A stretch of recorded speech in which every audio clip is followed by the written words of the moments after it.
There's no sound, thank you. Now we have a sound, okay. Wow, that's a different sound, yes. So good afternoon, everyone. I hope you had a very inspiring day so far, a good break. I would like to welcome you to the discussion here at this very beautiful location. And since I prepared for this moderation, I over and over thought about the TV debate between the two presidential candidates last night. And I think we all got the feeling that something is really at stake at this election, that it's not only about the American politics, it's about Europe, it's about Ukraine. And I would like to discuss today with my brilliant minds here and remotely on video about this issue. Let's find out together what is at stake. My name is Jürgen Klöckner. I'm working for POLITICO Germany, and I would like to welcome now my guests. Here next to me is a well-known German journalist. She worked for Bild, she worked for Welt, and now you're working for the political magazine Focus. And for the New European, welcome Tanit Koch.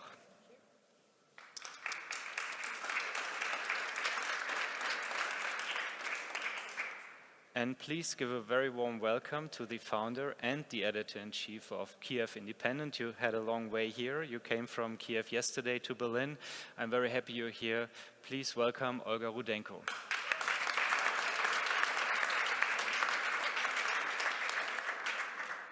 And on the screen, I hope you can see him, is my very dear colleague from DC. He is writing currently our US newsletter, DC Decoded. Jakob Hanke Vela, please welcome him. And please give a very warm welcome to the news director of TVP World from Poland. He's live from Warsaw, Adam Jasser. Please welcome. To kick things off, let's take a look at Ukraine. The US has been a key supporter of the country, but what happens if there is a shift in leadership? What happens if there's a shift in leadership in the White House? Olga, I would like to start with you, actually. What is the mood in your country? What is at stake looking at this election? Does this work? Can you guys hear me? Okay, so first of all, just to correct something, every time I'm introduced and get all the praise for being the Ukrainian who came all the way from Kyiv, I just think about the fact that there are at least 5, I think, Ukrainians here at the conference in the room, including, and they all had the same long journey, so it's not just me. I see several.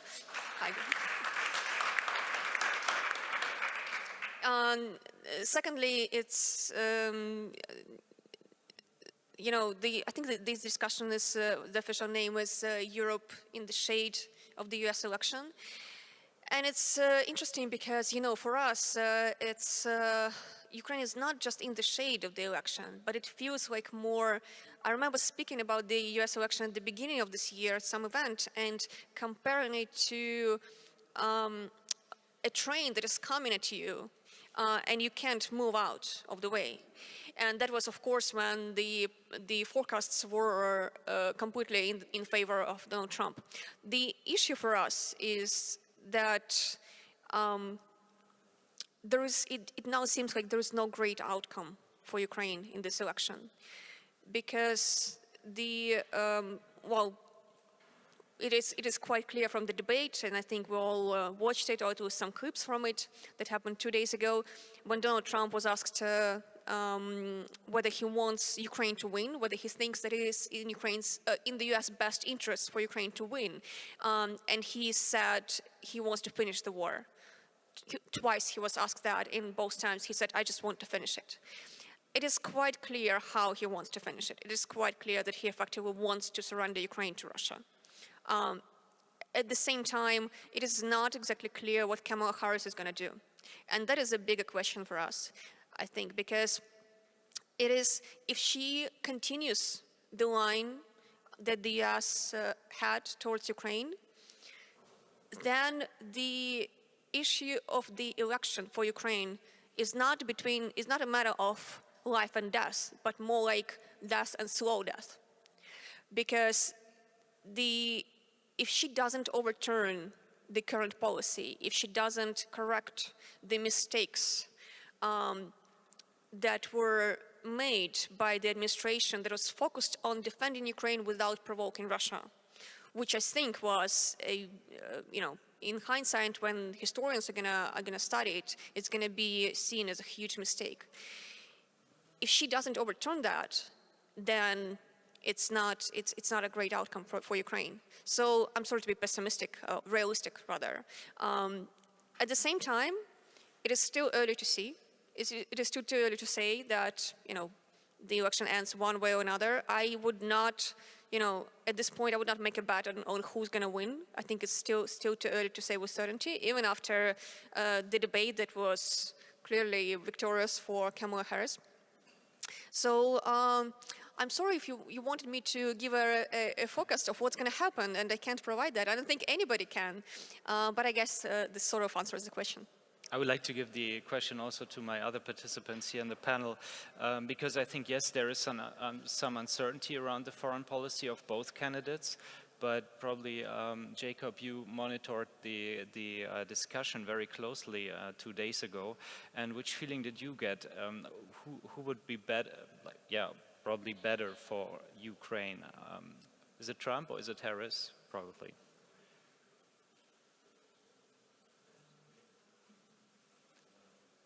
Jakob, I think you're muted. Can you hear me? Yeah, now we hear you. Okay. I think it's very obvious that Donald Trump wants to strike a deal with Putin. He wants to, he said it before, it was not the first time during the debate. He said it before that he would end the war on day one. He would end it immediately. During the debate, he said he would do it even before he's officially inaugurated. And until now, we could only speculate how he would do it. But this time he said it. He said he would do a deal with Putin.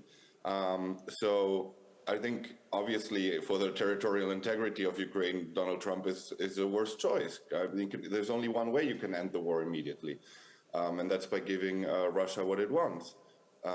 So I think that's pretty obvious.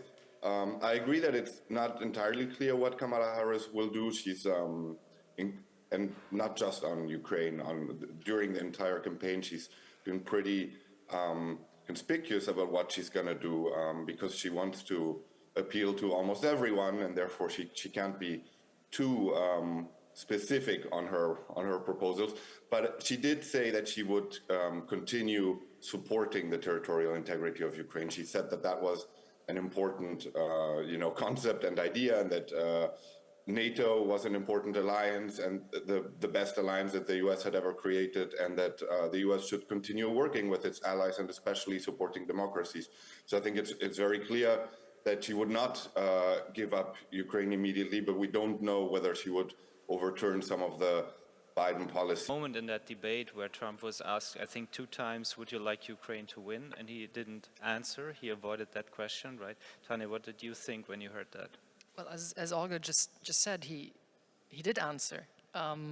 He just didn't answer in the way some of us would have, or probably most of us would have hoped for, by saying, I want the war to end, which is actually a line that not just Donald Trump takes, but also Olaf Scholz, the German chancellor. If you ask him, do you want Ukraine to win the war? Is it in the best interest of Germany for Ukraine to win the war? You will not get an answer that is yes. So I think we have to also sort of differentiate what is Donald Trump and Kamala Harris, what are they saying on a TV debate, which is vital to win an election, to get the undecided voters, which, like yesterday's debate was largely about, and what they will then do. So I think it gives you sort of some insight, but especially with Donald Trump, who is so unpredictable and bathes in his unpredictability, one can't tell what is he actually going to do.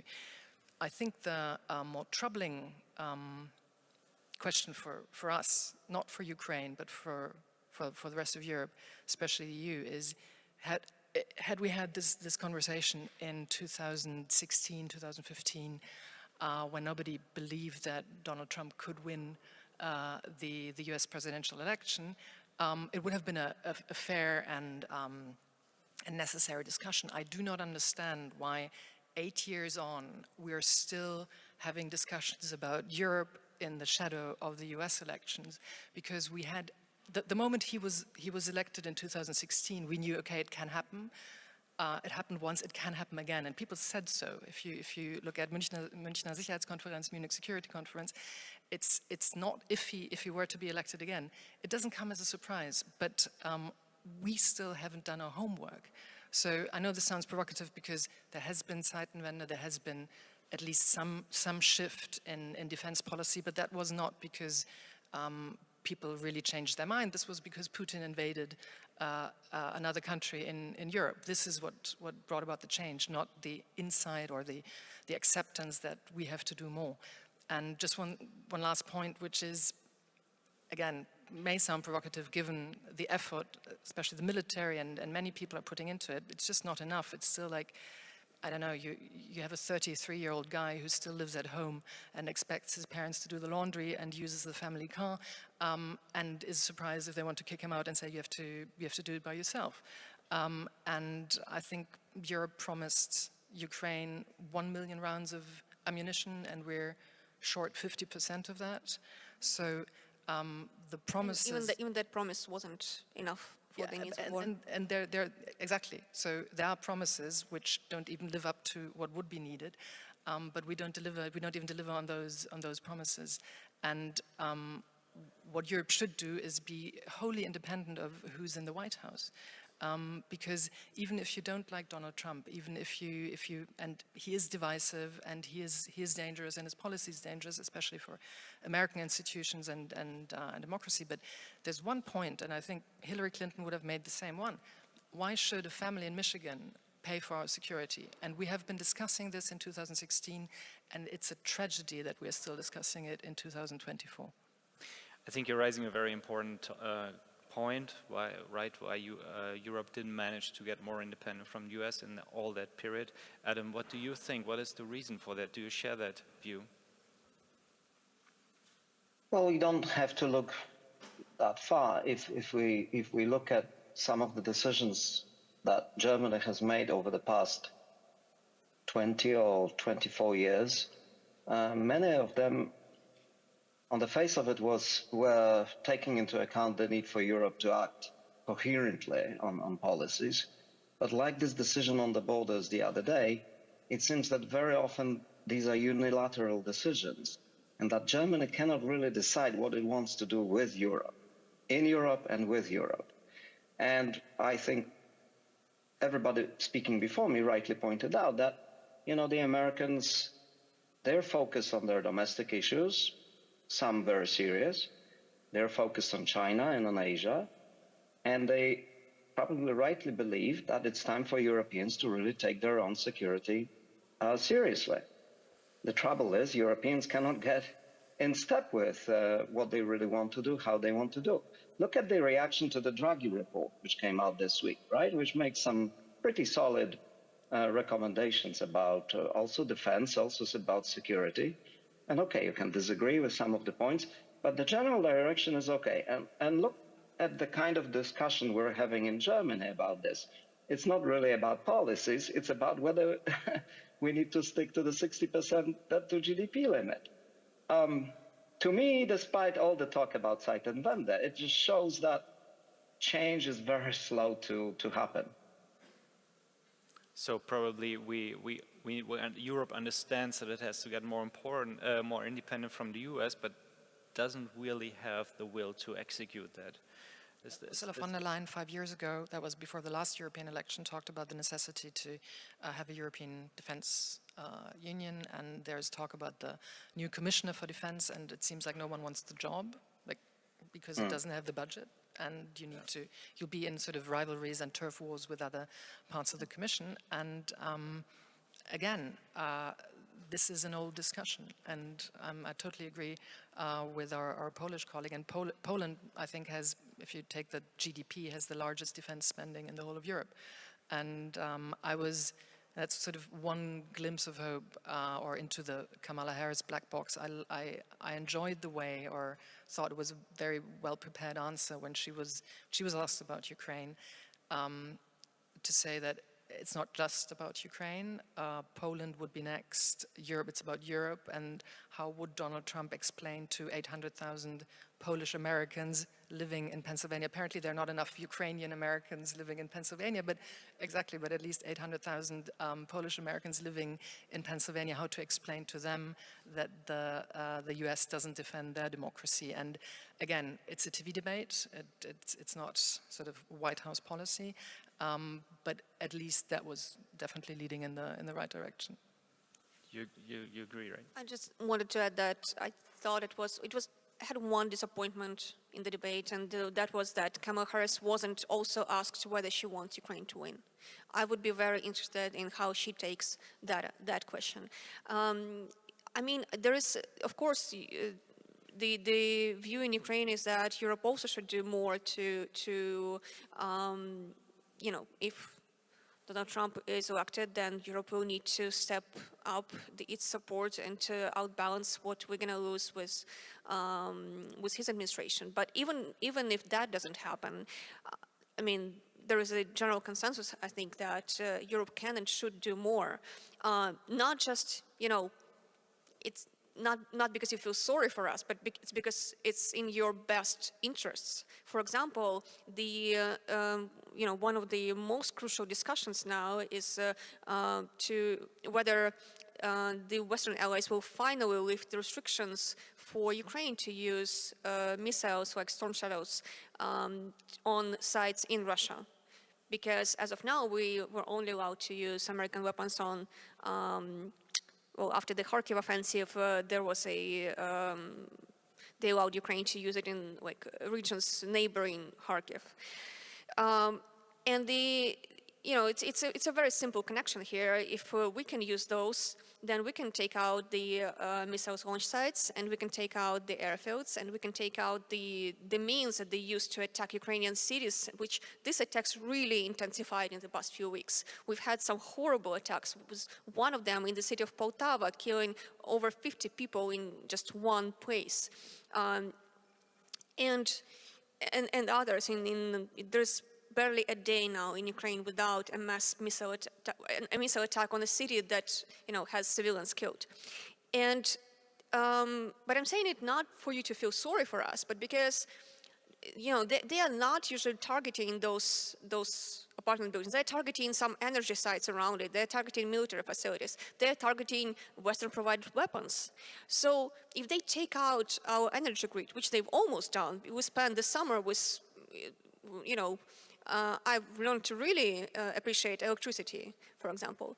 And if they take it out, we will need money and, you know, help from our Western allies to rebuild it, a lot of money. So giving us the permission to use weapons against Russian launch sites just, you know, eliminates this spending in the future for you guys. So it makes, from whatever angle you look at it, it makes so much sense for your interests, for European interests, for European security, for, you know, and in the economic and financial way to support Ukraine, to amplify the support of Ukraine. And, you know, it's, I've been here 2 years ago at this exact event. I did a keynote speech, and it was autumn of 2022. And the main issue back then was that Ukraine was asking Germany to give battle tanks to Ukraine. And at that event, the media award was awarded to the people of Ukraine. So I was asked to do a lot of interviews for German journalists at the event. And they were asking me, what does this award mean for you as a Ukrainian? And I made them really uncomfortable by saying, the award is nice, but the tanks would be better. And, you know, they didn't smile like you do. But eventually, Germany did provide the tanks. And now we're talking, you know, 2 years later, we're talking about Taurus missiles, about providing those. And it's a very sensitive issue for Germany because, again, defending Ukraine without escalating the war with Russia. The issue is that I don't think that Russia looks at Europe, or looks at the West, and has a grade of who is more of an enemy, depending on how long do their missiles can shoot inside Russia. I don't think they look at Germany and think, okay, we're gonna go soft on you guys because you held back and you didn't give Ukrainians this very deadly missiles that they have been asking you to give to protect its cities. I think they're still looking at you as an enemy, but they're looking at you as a weaker enemy when you're not helping more. So this policy of defending Ukraine without provoking Russia is something that it will be a challenge for Kamala Harris if she wins the seat in November to change that. And it's not just, I just wanted to say, it doesn't, like, everything doesn't boil down to those two names, Kamala and Donald. It's about people who are around them. It's about people who inform their policy. And we'll see how well they will choose those people and what those people are going to tell them. The fear of escalation is, since the war began, very present, I would say, in the political debate. Jakob, probably you can give us some insights. What do you hear from your political contacts? How is it discussed in the Politico bureau in DC? Is there any chance that the restrictions on weapons, on Western weapons, are lifted soon? Or is that still a question that won't be solved in the upcoming days or weeks? You know, we had some reports that the White House is preparing a new policy on this. So I think they will lift some of the restrictions. I would be very surprised if they lift all of them. I think from what I understand, often you actually need Western soldiers or at least, experts that help program the targets of those missiles. So often it's a case-by-case decision, I think, which target you actually hit. And on those, there's some restrictions that they're supposedly preparing to lift, but I don't think they would say it's okay if you hit Moscow. And do you think or Adam, what do you think? Are these fears of escalation, are they legit in this question of restriction of the weapons, or is that an argument that is probably will come out not very true when the restrictions are lifted? Well, I think the American policy is informed by the fear of escalation. Obviously, they are aware, they have been aware for many years that Russia is a nuclear power, and any strategic thinker in the US has to take it into account. They may disagree on how serious this threat is, but I don't think they can just ignore it. That's one thing. But the second thing is that domestic politics. If Kamala Harris and Biden have been hearing from Donald Trump over the past 2 years that they're pushing the world into World War III, we in Europe may think this is an exaggeration, but the voters in America may treat this seriously. So, that also limits, if there's, what I'm trying to say is that if there's no political consensus, bipartisan consensus in America, how to approach this, then that limits the scope for bold political bold decisions on how to play this. So the Biden administration, and particularly before Kamala stepped in to be the candidate, he was already trailing in the polls. There was this 6-month delay caused by the Republicans exactly for that purpose, to put him on the defensive. So I think we should not underestimate the domestic considerations in America on those decisions. And for the Democrats, obviously, the key objective is to win the election. So this may be also the reason why maybe Kamala Harris is not as outspoken as she would like to be. And this also may be the reason why Donald Trump is trying to avoid answering the questions that we heard during the debate straight. Because if he suddenly changed tack, some of his voters, that could be a surprise, and that could put him at a disadvantage on the domestic scene. Let's just not forget, I'm sorry, I'm speaking too long, but let's just not forget that debates are about making an impression more than about policies. And you know, from Kamala Harris's point of view, she achieved her objective. She made a better impression, obviously. Donald Trump is on the defensive.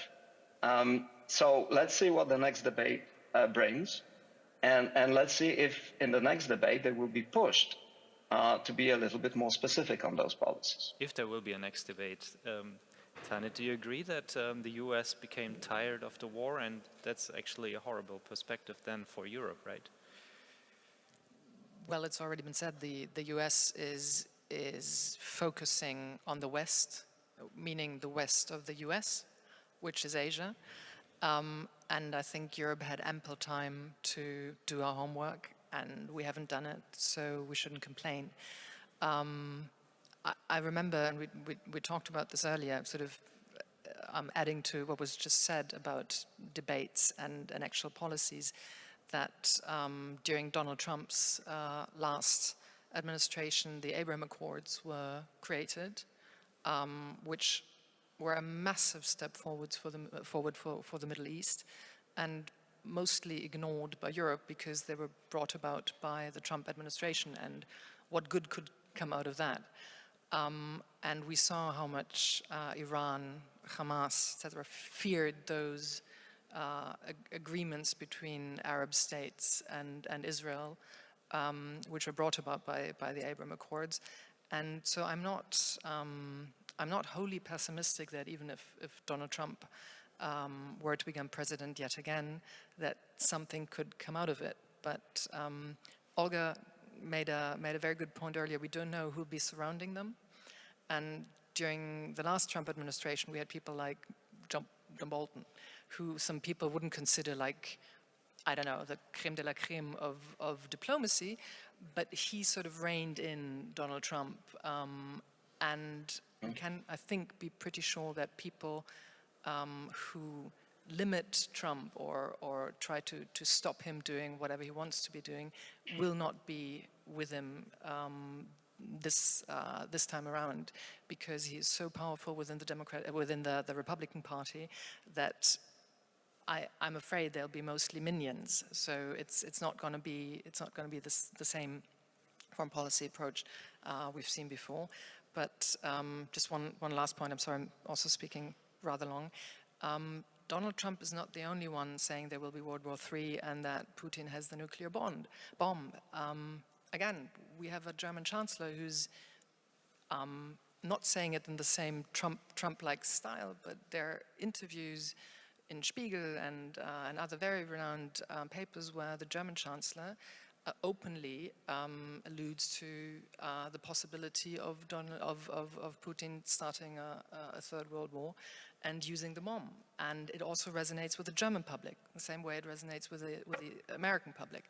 And I'm sure most people here don't hold Boris Johnson in too high esteem, but I remember that whenever he was asked about Putin's nuclear threat when he was still in Downing Street, he said, well, yeah, he's always saying that. He's said that 36 times, not to sort of downplay the risk, but to send a signal to the UK public that World War III isn't sort of waiting behind the door. And I think that's something but sort of political responsibility, which I find worrying in my own country, that if we have a leadership that openly, it's not fear-mongering, that will be saying too much, but that is reminding people constantly there's a bomb, this could be, well, this could be Hiroshima or whatever.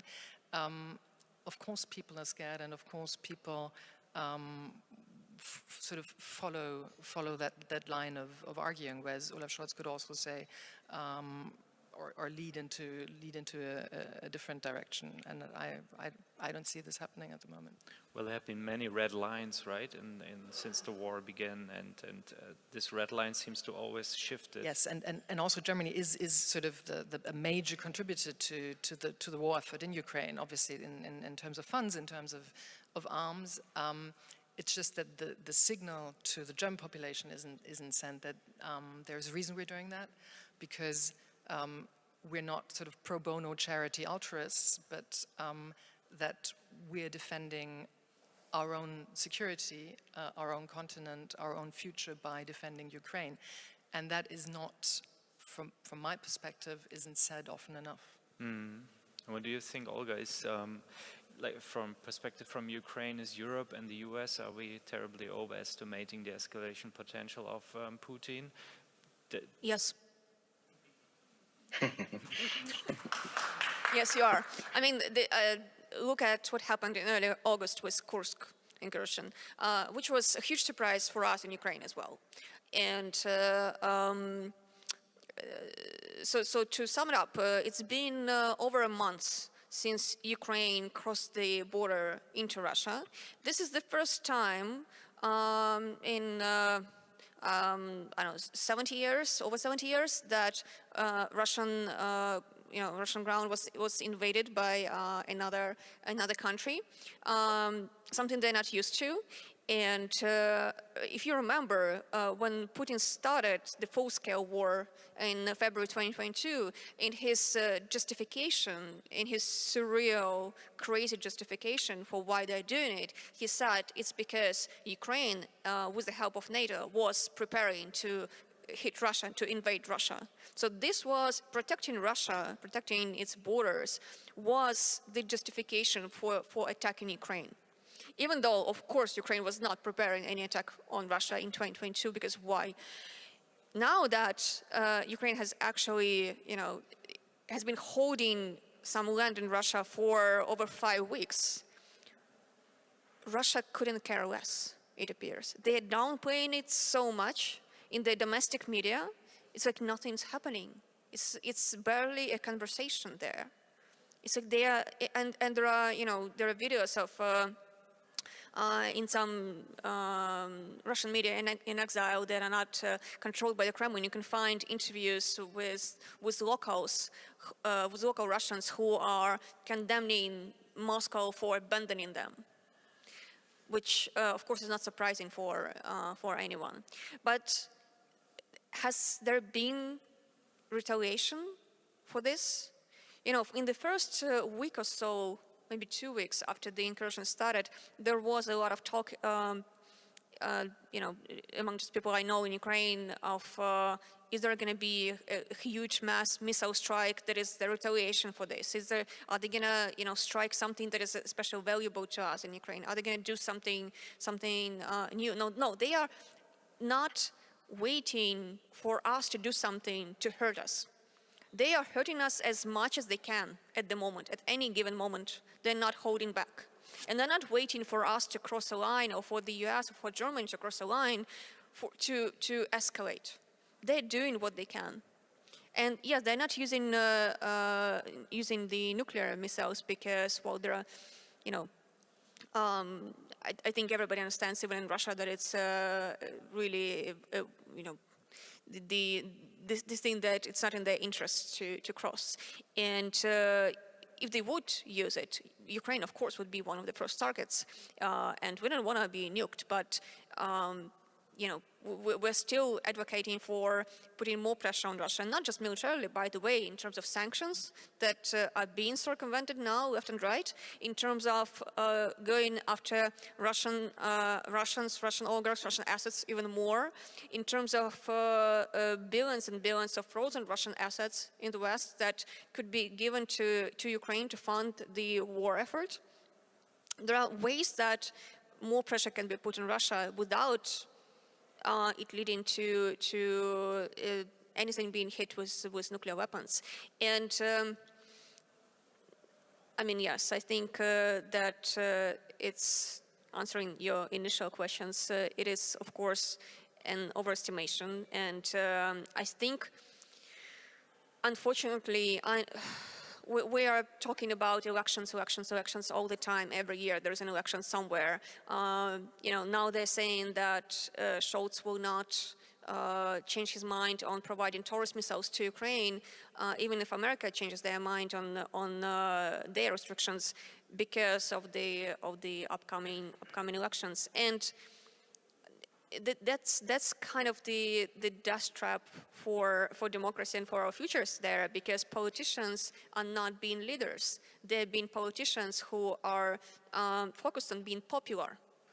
And what a leader does is that they lead people, they identify the threat, and it may be a very unpopular decision, but it's their job to identify the threat and identify what is strategically in the best interests for this society in the future, and to communicate it and to lead people in that way, even if it's unpopular. But what happens now is that the leaders around the world are being led by the fears and reservations of the people, and those fears and reservations are often cultivated by Russian propaganda. So, and I just wanted to mention briefly, because I think it wasn't mentioned before, that the reason why it is being considered now to lift the restrictions on long-range weapons to be used by Ukraine in Russia, one of the reasons is that, for the urgency of this, is that Russia reportedly got Iranian ballistic missiles. And that's a very big threat. They are of a kind that not all air defense systems that Ukraine has can intercept them. For example, Germany has pledged a good amount of Iris air defense systems to Ukraine, I think a couple of weeks ago, if I'm not mistaken, but they are not of the kind that can intercept this kind of missiles. And it's an escalation on Russia's part. You know, they are escalating, and then our partners are responding by considering lifting restrictions on using long-range missiles. But I think I can talk more and more, but the answer to your question, Jürgen, is yes, I think the US and Europe and Germany are overestimating the risk of escalation and are hurting themselves by doing it. Well, I think it's important to mention that, but on the other hand, I think it's also important to take that fears in the population serious as leader, as you mentioned, right? So is politics failing also, especially in the US? Did the Biden administration, Jakob, fail to address that in a way to give another perspective on that war, to support Ukraine more, to probably even more than it does, right? The US is supporting Ukraine much. Now there's uncertainty what will happen after the election, but did policy fail in that terms? I wouldn't say it's failed. I think the US has given a huge amount of support for Ukraine, and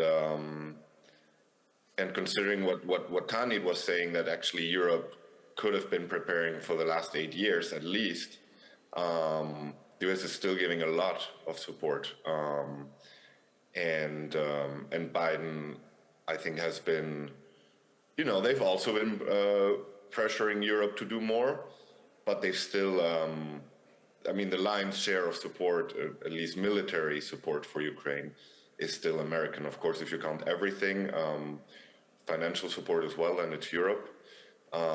So I don't see a failure on the US side to, prepare their people to do more, or to support Ukraine even more. I see it more on the European side. And also what Tanit was mentioning, especially in Germany.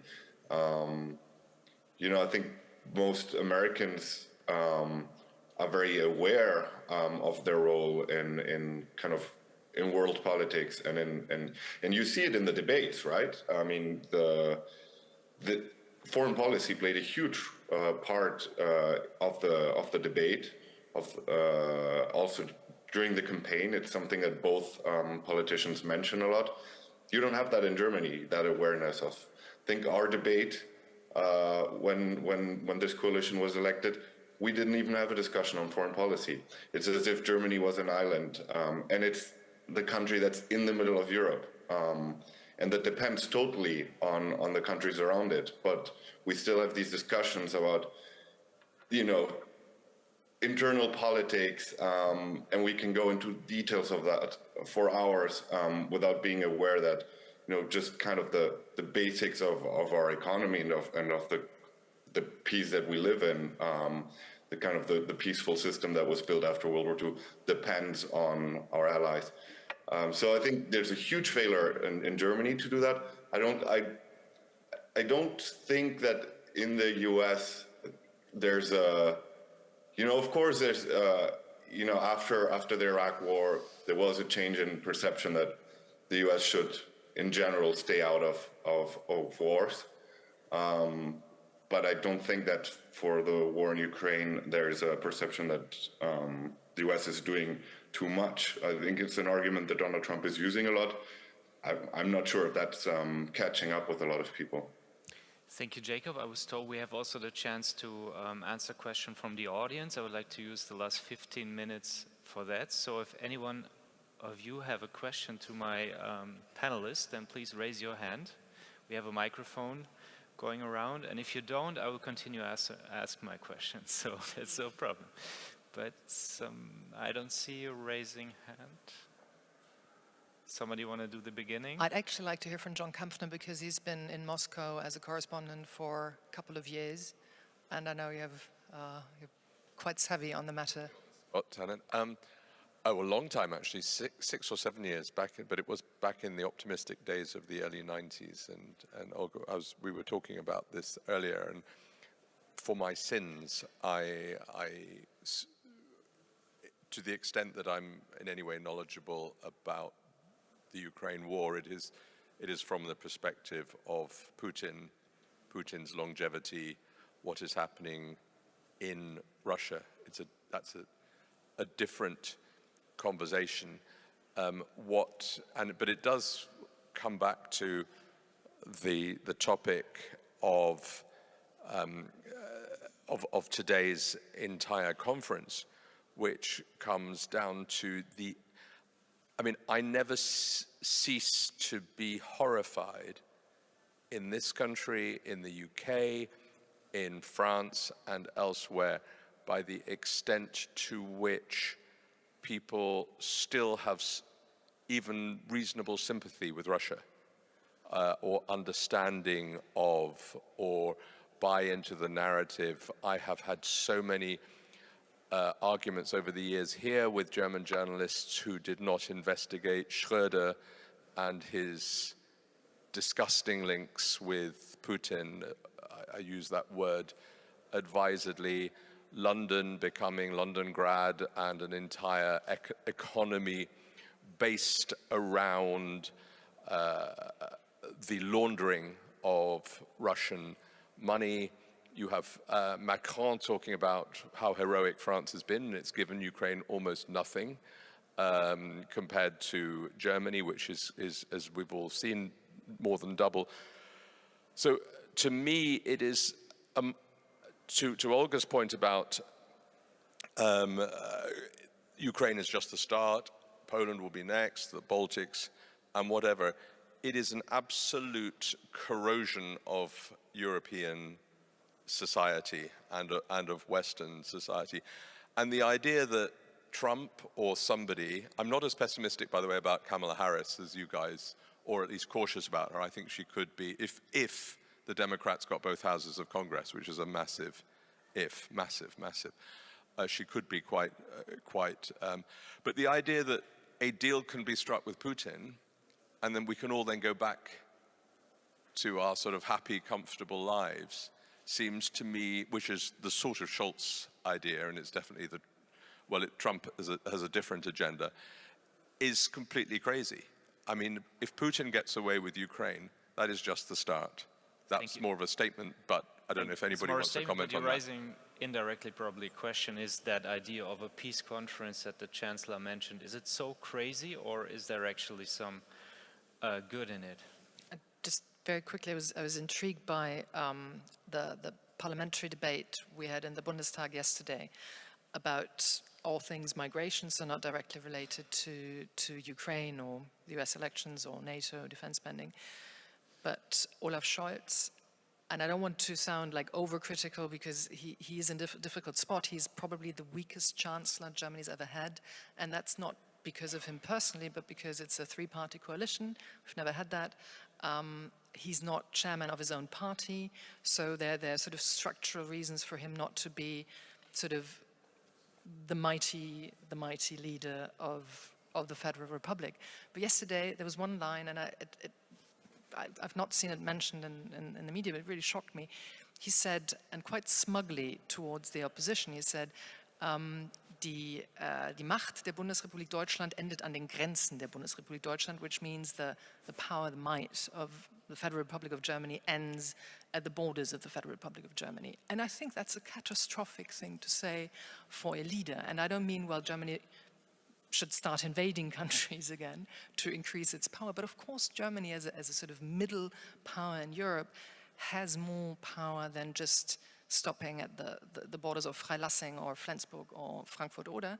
And when we look at the climate club, the G7 climate club, of course Germany assumes sort of a global powerful position. So why not take that and sort of be a proper leader in words and deeds when it comes to geostrategic matters and sort of limit our capacities in that way, not only rhetorically. Does anyone want? Thank you. Do you have an idea on the peace conference idea? I want to reaction to something else John said. The sympathy to Russia that is so overwhelming. It's something that's been really striking to me as well. I've never realized until 2022, I think, how big of a fascination with Russia a lot of people in the West had.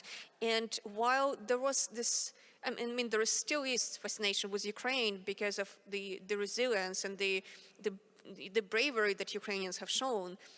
It is now in the war in the information war, in the war for public affection and public sympathies, it is up against really very deep sympathies and affection for Russia that runs for centuries. Ukrainians won the sympathies of the West by, paying a very bloody price by bravery and by resilience. Russia won the sympathy of the West with oil money, Dostoevsky and Tchaikovsky, basically. The great Russian culture and the great Russian oil money. Oil and gas, okay. And it's really something that needs to be dismantled on, I don't even know how to tackle it really, except for, I'm hoping that when, I'm very careful not to say if, I'm saying when Russia will be defeated militarily, I think the myth of Russia is going to be dismantled a little bit. But as of now, yeah, it's... Although it's hard to dismantle Tchaikovsky, I'm sorry. I know what you're saying, but the way the Russian myth is writing the Russian culture of the past, of like 100 and 200 years ago, is quite impressive in a bad way. But there is we're really like running a very narrow thread here, because I don't know if you've been following the scandal around the documentary about Russian soldiers that was screened at the Venice Film Festival a couple of weeks ago, last week. And the documentary was just whitewashing Russian army, because it's a compassionate look at ordinary Russian soldiers who are living in the trenches, and they're just ordinary guys. They had to go to war, and importantly, as the director, who is Russian, is pointing out, in the 7 months that she's been with them, they have not committed any war crimes. Well, yeah. Amazing. And and she's going to this, she's having this platform, one of the main film festivals, and she says, I have not seen any war crimes committed by the Russian army. And the fact that it was even allowed to happen is just, it's heartbreaking, and it's very concerning, because if you start whitewashing the Russian army and given this attempt such a platform, and funding from the Canadian government that this film got, by the way, amazingly, then it's a very concerning thing for us, because just the sympathy for Russia and the Russians is so strong, and it's, apart from the military threat and elections and everything, this is another threat that we're facing all the time. It's like a PR battle that Ukraine is fighting against Russia. Thank you, Olga. I would like to ask if anyone else has a question from the audience. Please raise your hand. If not, I will probably continue my question on the peace conference that I didn't get an answer yet quite. Adam, do you have an idea if it's really so crazy, the peace conference idea by Scholz?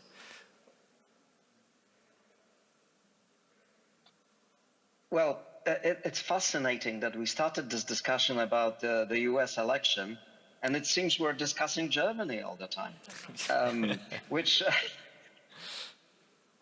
actually may be closer to the mark, true. You know, before I get into this peace conference, because it is indeed a very crucial question, I'd like to remind everyone that, you know, American isolationism has a long history. And if you remember the Second World War, President Roosevelt, who wanted to help Europe and felt real antipathy towards the Nazi regime, in the end was able to join the European war only after Japan attacked the US at Pearl Harbor. American isolationism, I think, is back. And that limits the scope for bold action outside of America, and when America is not directly threatened or is not under attack. And again, I will return to this question of political consensus, of bipartisan agreement on the scale of threat. And I think that bipartisan agreement in America at the moment doesn't exist, largely because of Donald Trump's divisive rhetoric. So now, from that point of view, when we circle back to the question of the peace conference, you know, Zelensky is going to Washington soon, and he will be talking to both sides, both to the Democrats, to the current administration, to Kamala Harris, and he will be talking to Trump. Because I think deep down, he's also aware of the fact that America may not stick for long and leave this issue to Europeans. So he's, you know, in my sense, he's just racing against the clock. And I think the key question is, has Russia reached a pain point where it is prepared to sit around the table? And the second question is, if it refuses to sit at the table and accept some of the conditions that Zelensky put forward, and the West seems to be supporting them, is he aware that this can lead to escalation? And I would like to draw your attention to, you know, there are lots of people who pretend to know what Donald Trump is going to do.